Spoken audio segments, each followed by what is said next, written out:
WSBT.net. We don't get this guy on often enough because he's one of the busier dudes, covering all things National Football League now for the network. After many years at Sports Illustrated, still telling the stories of the people around the league and doing it with a smile. We welcome Mike Silver back onto the program. You can find him at Mike Silver on Twitter, and if you're a dick, you get banned and thrown off and after being abused by Silver. I love how you fight back on the internet, Silver. I don't have the energy for all that, man. I'm just trying to keep myself from being bored, basically, so it's all good. Well, yeah. Well, we're not bored around here, dude. It's Ravens offseason. This is tumultuous. I don't know what to call it, right? Flacco, Weddle, Suggs, Mosley, all gone. Everybody that's got a jersey with their name on the back has to change it up. There's a lot of change. We're not used to that around here. Potentially good change. I mean, you could certainly make the argument against a lot of those players moving on at the price.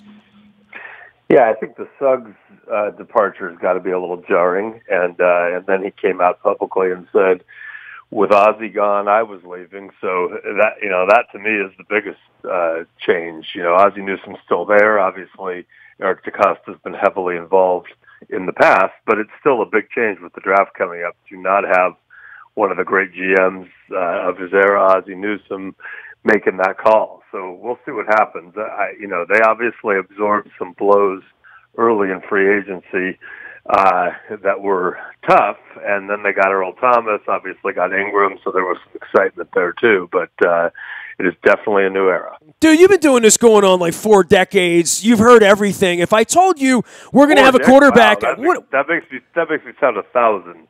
3 decades. Come on. How many years has it been? You covered Super Bowls in the 80s, didn't you? Or am I nuts? Yeah, I started covering the NFL in 1989. Started covering the San Francisco 49ers as a young beat writer. So we're going on to the 4th decade. Am I right or am I wrong? Sure, okay. We're almost to the 2nd century, practically. You're not going backwards. We're not going backwards now. I would just say this. If I came and said, we're going to run the football in the modern era, and that's the way we're going to do things, the way they did things last year. And I know the case for Lamar Jackson will be he's got to get better. They got to throw the ball more. I guess this is where the draft, where that has to happen. And it's kind of a tough thing to get wide receivers to sign up in this offense, isn't it?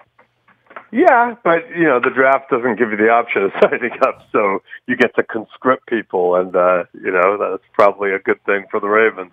I went to the game against the Chargers in L.A., me and 20,000-ish of my closest friends. I saw you there that evening lounging, yes. I know, and so that was a game where the Chargers came in, they'd seen enough of Lamar Jackson on tape, and they're like, okay, he's going to run, their whole thing is going to be running, we're going to find a way to stop it, and he really didn't run much, and they threw the ball, and they obviously hit one downfield to young Mark Andrews that changed the game early in the second half, I believe, but it was that to me was an interesting game because they kind of deviated somewhat from what they've been doing. So now Greg Roman has time to tinker, and you're going to see potentially a multifaceted offense. But, on paper, if you're a receiver, you're probably not putting up huge numbers. That said, it's not like Ravens receivers under a pass-oriented offense have been putting up huge numbers since forever. So I would be excited if they went out and got one of these young talents, early on, and hopefully, to see someone flourish the way that others they've picked high up in recent years have not. Are you buying what they're selling on Lamar Jackson? And certainly getting a year of him last year, dealing into the 32 spot, and the fact that he was a playoff quarterback last year. Are you buying a quarterback can run at this level and stay healthy? I don't know, but I'm certainly intrigued by him as a guy. And I talked to him in training camp last year, talked to him again after that Charger game. I like his temperament. I like his approach. I've heard really good things. So, I think he's going to have to throw it more and run less. That's just survival in the NFL. But, to me, all these guys who run around, who've come in from Johnny Manziel on up, I've said, their role model should be Russell Wilson, who has this incredible knack for knowing when to run it, when to throw it, when to buy time, and Tarkenton-esque with a better deep ball. And And we may not see another like him, and he was just rewarded accordingly financially. But, if you can get to the point where you're seeing it well enough to pick your spots, that can be really, really effective. Mike Silver is our guest. He is with the NFL Network. You can follow him out on Twitter. Hundreds and thousands and millions do. Earl Thomas, the pickup. I mean, talk about Eric DeCosta. Goes to bed one night, thinks Suggs is probably coming back, thinks Mosley could be coming back, wakes up the next day and finds out nobody's coming back. The Earl Thomas pickup, that's going to be a fascinating sort of heart transplant for this defense, for Wink, for what they've tried to do in losing. There's a lot of oxygen in that room that needs to be sucked up once Suggs, Weddle, and Mosley are gone. Earl Thomas is going to bring something different here. Yeah, I'm really excited. I mean, honestly, he is one of the best football players I've ever seen. He's changed a lot of games. To have him go to a team like the Ravens is just so cool. Obviously you think about Ed Reed and the great things he did there for so long, and you just think about what defense has meant to that particular franchise. And it's really cool to think that to have a guy back there running the show, on the back end, possibly making, as many dramatic plays as he has in the past, it's really, really fun. So if I were drawing things up and I could put, this player, if he had to leave Seattle and put him on another team, I think that's what I would have chosen. So I'm really excited. Obviously, we don't know how long he'll play at that level. He's had some injuries in recent years, but I'm pretty excited. Mike, you've covered a lot of the offseason intrigue with coaches, from back in 1989 till now. Boy, the Harbaugh thing's fascinating, right? If you would have talked about this in November or even in December, had you and I talked that night in L.A. or Carson when they were playing that game, as to options for him and where the franchise was and the new quarterback and Ozzie moving on, and as you pointed out, Suggs and all the rest of these guys moving on, I don't know that it wouldn't have been pretty long odds that John wouldn't have wanted to go take the Miami job or the Green Bay job or the Cleveland job or wherever, just move on to a second act. It is fascinating he's signed up for this, that the organization has signed up for this, that they've kept that nucleus together against all odds, and they've done that in Pittsburgh, New Orleans, New England, several places, but it looked like it was a little fractured here for a period of time last year. Yeah, that's why it's cool sometimes when we watch these things actually play out to see how they end up. Sean Payton, we've been surmising for years and years that either he wants out of New Orleans or he's going to fight his way out, or maybe he'll get to Dallas. And he's had chances to be in play, and he has stayed. And, the people in New Orleans and fans, Saints fans and players are pretty stoked. And I think Sean's pretty stoked as well. So this is another one of those things where John Harbaugh's the kind of coach who, were he on the open market, I think would be in very high demand, understandably. But sometimes things run their course. Ozzie's leaving, quarterback change imminent. You wonder, okay, is he going to be gone? A lot of people felt like he would be. And, I think they were pretty happy to get him back, and he was pretty happy to stay. It just seemed like one of those cool developments. And if he was, in fact, coaching for his job last year, he coached his ass off, and he earned it. He's a hell of a coach. I don't think there's any doubt about that. Mike Silver joining us here from NFL Network. So the first images on Tuesday afternoon, right before you and I got together for the chat, of Joe Flacco walking out on a practice field in a Denver Broncos uniform. Little weird, little startling for even a guy my age who's seen it all, right? I mean, that never happened with Ray. I mean, Ed Reed, it did happen. We're going to see Suggs this year. Flacco's certainly not on that Mount Rushmore, but still a pretty special guy around here. And John Elway thinks that he can go out there and do something special there. I've had a handful of people say, yeah, I think Flacco's going to be fine. I think he'll quarterback a playoff game for the Denver Broncos. What do you think about that, Silver? Yeah, I don't know. First of all, I covered Joe Montana, first as a beat writer, and then eventually I saw him play against the 49ers in Kansas City, and that was one of the most surreal things I've ever seen in sports, and an incredible day.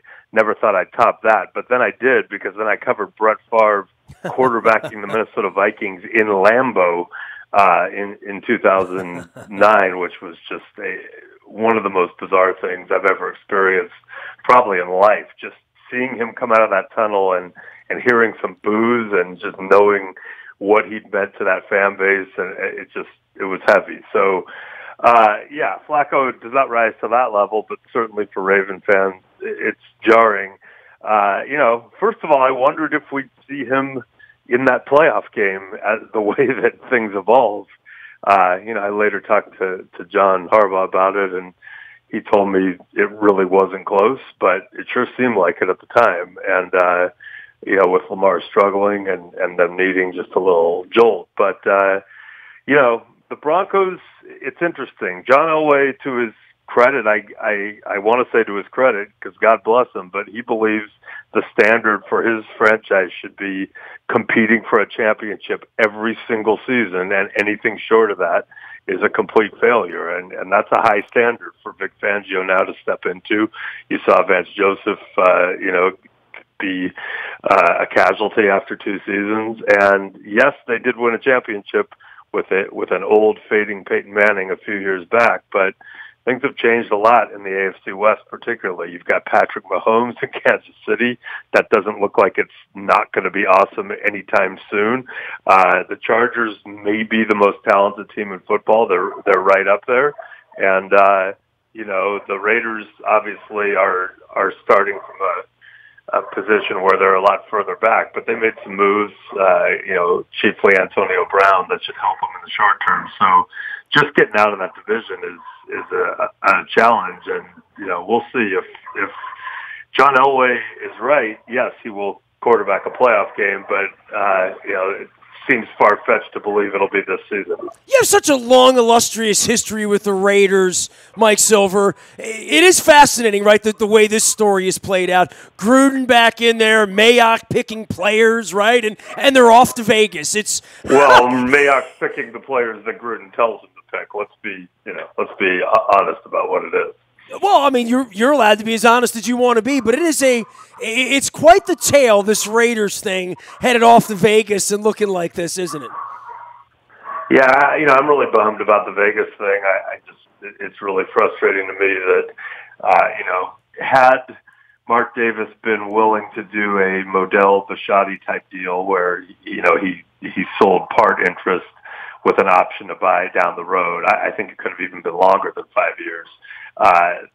He would have had people lined up who would have gladly taken that and then built them a palace in Oakland. But he didn't want to do that. You can't force a guy to sell, and Nevada came groveling with lots of money. So it's not a good thing for the great city of Oakland. I don't think it's a good thing for the NFL, but it is what it is. And I hope that Oakland fans can get a little bit of pleasure this last season in Oakland, because they certainly deserve it. Well, we know the Browns are winning the Super Bowl, right? They've won the whole offseason. They've loaded up, right? I was fascinated to sit next to John Harbaugh a couple weeks ago out in Phoenix, and I saw you out there at the Biltmore, and the last half an hour of the media session was one national reporter after another coming up to John saying, how about those Browns? And, it just got to be like a punchline.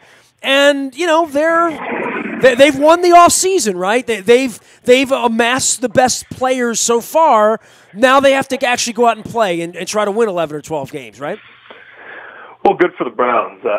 They've started from such a low point, and it's been such an ordeal there for so long. The indignity. They do have a ton of talent. That young quarterback Baker Mayfield's very, very good. Obviously, when you have Beckham now, add him to that offense, not to mention Kareem Hunt eventually.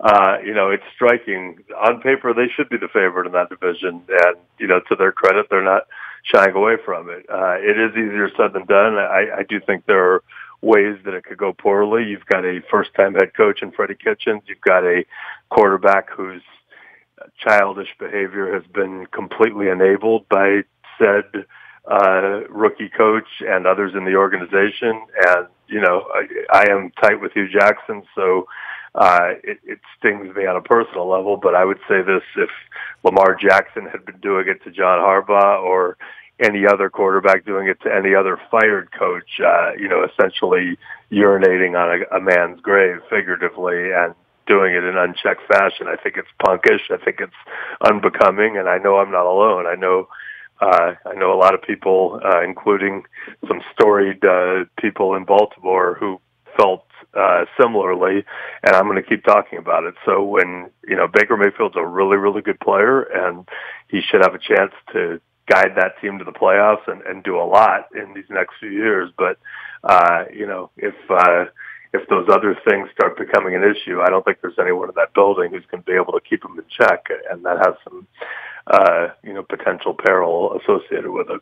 He is Mike Silver, always outspoken about all things National Football League. You can follow him out on Twitter as well as at the network. Last thing for you, of course, so what's the must-see show this summer? You got a concert of any kind, any tour you're looking forward to at any, I don't know. I mean, I was all set to go to Jacksonville to see the Stones next week, and, well, what Mick happened. This is what happens when you bet on 70-year-old guys in your rock band, right?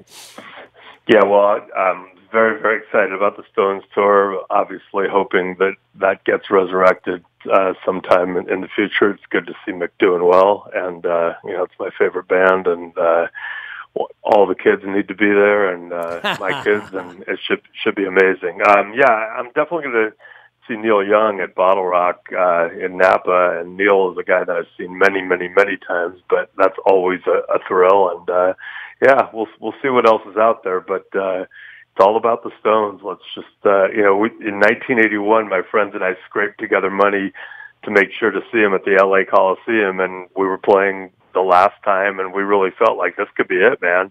1981, they're getting old. The Stones might not play ever again. We got to do this, and we've said that every tour since, and eventually we're going to be right, sadly. I saw him on the second night of the Tattoo You tour at the Capitol Center, December of '81, too. They were doing 3-night stints in the arenas, the Jovan Musk sponsorship on the tour and all that. So I go back, too. So I'm waiting like everybody else, waiting with just hoping that the weather's not too cold by the time it all happens and I'm freezing in some stadium in New York in October or something. Hey, man, always good to visit with you and always good to see you on the coverage. And stay out of Nashville next week. I hear it's going to be crowded.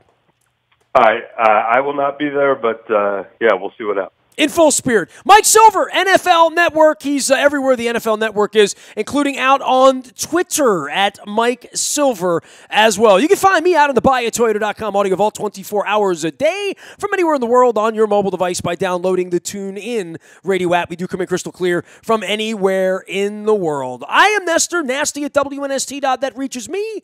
And we are WNST.net, AM 1570 and WNST Taos in Baltimore. And we never stop talking Baltimore sports.